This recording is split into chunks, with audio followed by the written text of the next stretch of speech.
January 3rd seems like a lifetime ago, from the election of a new president to an infrastructure bill that seemed like it would never leave the negotiating table. We're joined by Congresswoman Nancy Mace, who's here to share what her accomplishments have been in her first 200 days representing South Carolina's first congressional district and what the next 200 will look like. First of all, thank you so much, Congresswoman, for joining us today. And thank you, as always, for having me on. So let's get right into it. I mean, there's so much, but I have to start. I'd be remiss if I didn't start with COVID-19 and how things are being handled up in Washington. You had some pretty terse words for Speaker Nancy Pelosi. Did she ever come and get you? No, she did not. I had 4 words for Nancy Pelosi, which was come and get me on Thursday morning. I was walking into my office in D.C. where I learned that Nancy Pelosi directed the police on Capitol Hill to arrest any visitor to the Capitol and any staff member at the Capitol who was not wearing a mask. And it's shocking and it's sort of authoritarian. If you want to encourage people to get a vaccination or to wear a mask, threatening to arrest them is really the furthest thing from it, furthest thing from incentivizing people to do the right thing. We want to be really sure that we're basing our decisions based on science and not politics, particularly given COVID-19 is such a serious illness. And I've just, especially with like a lot of folks, it's just too much. That's right. And with the new variant that's rearing its ugly head, we're going to be talking to MUSC next week about this, which it sounds really serious. But your message to the viewers, though, is what? Is to get a vaccination. So right now, the Charleston area itself, we're around 76%. If you look at South Carolina DHEC and MUSC data, we're around 76% inoculated or have had the virus in terms of herd immunity against COVID-19. There are still some areas, low-income areas and other maybe rural areas that have not gotten the vaccination. I don't know if that's due to vaccine hesitancy or lack of access. So I've been pushing people in consultation with their physician or their medical provider to get the vaccination, because those who are getting COVID-19 right now with the Delta variant, the highest risk individuals that we have of dying or being hospitalized are those who are not vaccinated. Let's move on to some other things. We have so much ground to cover. I want to talk about what you deem large-scale fraud in government. What are you referring to exactly? Well, I sit on 3 committees in DC. One is the Oversight Committee that really should investigate waste, fraud, and abuse. And a few months ago, we discovered a company out of Virginia that gets 90% of all small business contracts at the Pentagon. Now, this same company received over $6 billion, with a B, $6 billion in contracts from the federal government, from the Pentagon over the last 2 years. Now, $6 billion company is not a small business. So something does not smell right. And we started, we've got a bipartisan letter out there. We were asking for a hearing and an investigation at the Pentagon with this particular contractor. They use small companies as shell companies and kind of sort of play the shell game with their different LLCs to get these contracts. And that's not fair to the average small business. And I would allege that, yes, it is fraudulent. So those are the kinds of things that we hear about and that we're trying to investigate in Congress, because we want to make sure there's a level playing field with all of the tax dollars that are spent by the American people.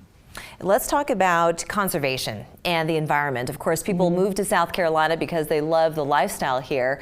Offshore drilling, big no-no for South Carolina. So what has your stance been your first 200 days? Where are we going from here? Right. I've always been against offshore drilling. In fact, in 2018, as a state lawmaker, an anti-drilling bill was the first bill I ever filed as a lawmaker.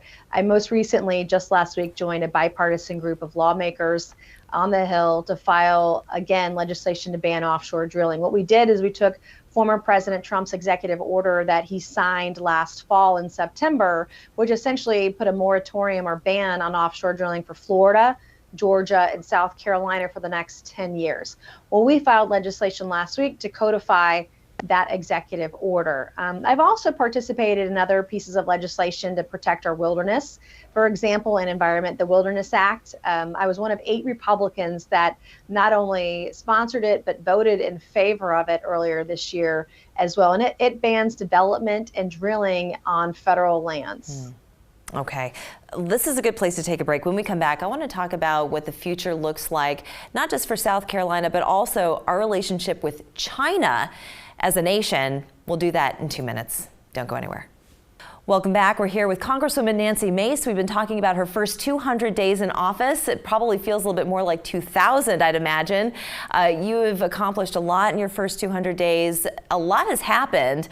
Got to get to this infrastructure bill, $1 trillion infrastructure bill that very difficult trying to get both sides to agree. Yes, it is. And I thought, sitting on the Transportation and Infrastructure Committee, this would be the one committee where we could be bipartisan.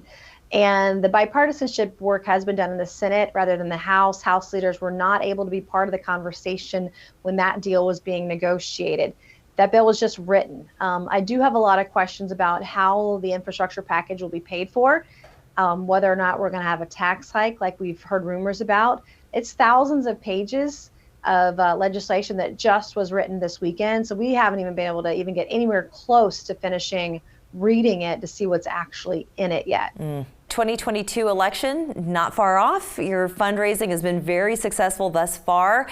I have to talk a little bit about voter ID, your stance on that, and as well as For the People Act. Right. Well, just a few weeks ago, we announced our Q2 fundraising. We raised over $860,000. We've just been so blessed and so fortunate that all the hard work I've been doing over the first half year is really, really paying off at this juncture. And I'm honored to do the job. I mean, this is an honor of my lifetime to serve. So in terms of voter ID, what is your stance on this?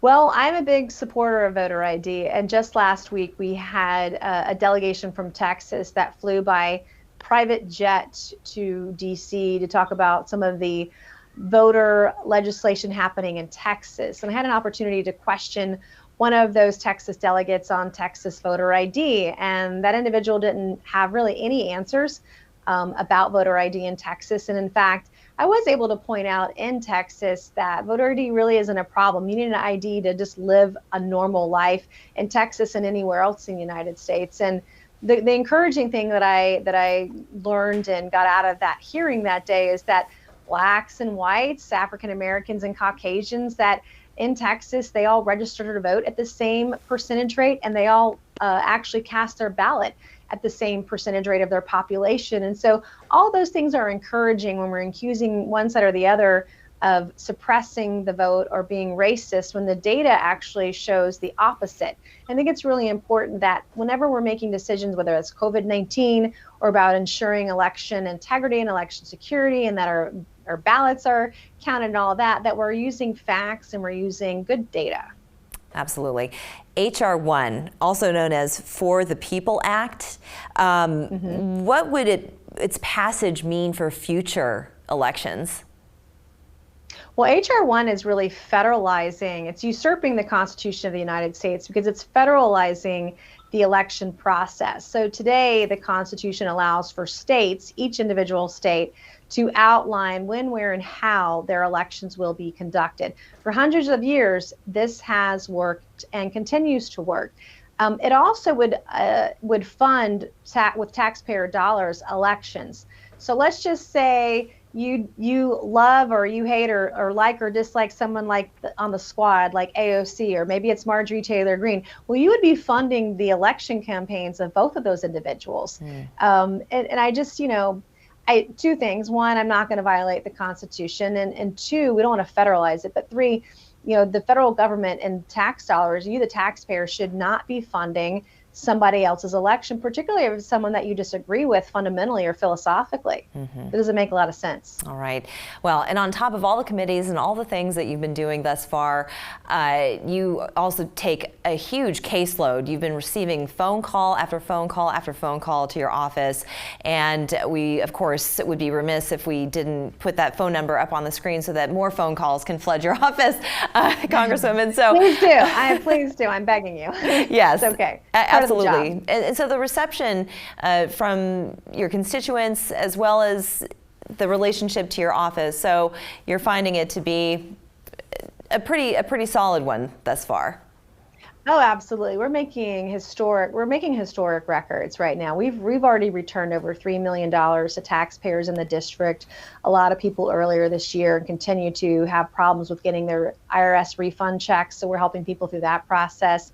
It could be a Social Security check that went missing, or VA benefits, or you can't cash the stimulus check that you received, whatever that is, whatever that issue is. And often we get called about state level issues, and we help point people in the right direction, even if it's not a federal agency. We still want to help them at the state level. We have opened over 2,300 cases, and we've closed almost 2,000 of those. And every day people are calling us, because one of the things I promised when I was elected is that I would work hard, and that no one would work harder than I would. And we're seeing that today. I've got to hire my 4th caseworker this week because of the load that we're having, and we're happy to do it.